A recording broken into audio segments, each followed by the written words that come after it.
Исправили канализацию, всю она была. Эту горячую, холодную подвели, сушилку сделали капитальную. Так обновлением в квартире радуется житель первого дома на Яшкаще Игорь Гончаренко. Говорит, капитальный ремонт идет на ура. Еще будут делать отопление, ну и дом с той стороны утеплять. Капремонта в этих домах на Яшкаще не было с момента строительства почти 30 лет. Работы начали в середине апреля. На сегодняшний день у нас 40% выполнения общее. В двух домах ведутся работы по кровле. Выполнение общее 70%. Работы почти уже завершаются. И таких объектов в республике много. В этом году строители переступят порог 751 дома. В этих многоэтажках заменят лифты, отремонтируют кровлю и фасады, приведут в порядок инженерные системы. Сегодня в республике работы ведутся в 560 домах. Это 75% от плана. Как отметили в Минстрое, на остальных объектах капремонт начнется в ближайшие 10 дней.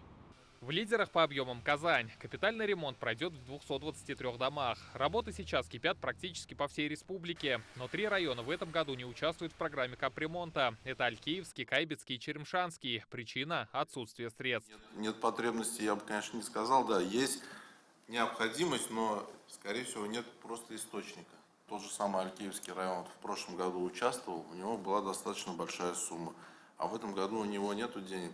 Может быть, они в 24 или 25 году будут. Как отметили, деньги – одна из болезненных тем в части капремонта. Сегодня 765 домов из 17 тысяч в республике копят средства не на казначейских счетах фонда ЖКХ, а в коммерческих, банковских. В такой ситуации фонд уже не может следить за движением денег. И если управляющие домом решат потратить их как-то иначе, возникают проблемы, отметили в исполкоме. Вообще это называется нецелевое использование средств. То есть у взносов на капитальный ремонт есть конкретное целевое назначение, и они обязаны накапливаться в том или ином виде. Да, и закон предусмотрел такую возможность накопления на спецсчете, но это не значит, что можно разбазарить его направо-налево, эти деньги. Когда они приходят к нам и говорят, что денег нет, у нас первый вопрос, а куда делись те накопления, которые были с 2014 года. И выясняется, что там где-то кому-то чего-то покрасили, где-то машину купили, где-то что-то еще. Это называется нецелевка. Тут должны работать уже правоохранительные органы соответствующие.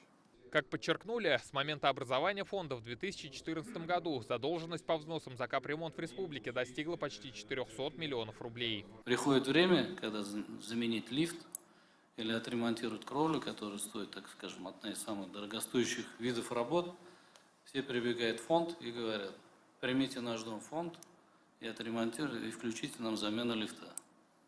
Вот. Мы как бы отказать не можем в силу законодательства, вопросов нет, но с 2014 года, как был сформирован фонд капитального ремонта, мы считаем, что с 2014 года все деньги, которые они накопили, жители должны перечислить на счета фонда. После этого мы готовы софинансировать. В этом году генеральные подрядчики привлекли к работам 124 субподрядные организации. Как отметили, к ним приковано особое внимание, чтобы не повторилась история двухлетней давности, когда капремонт завершили только зимой. Репортажи о проблемах мы снимали практически ежемесячно. Тогда из-за несвоевременного и некачественного выполнения работ в Казани 3 подрядчика оказались в черном списке. Рамиль Галиуллин, Вадим Илларионов, ТНВ, Казань.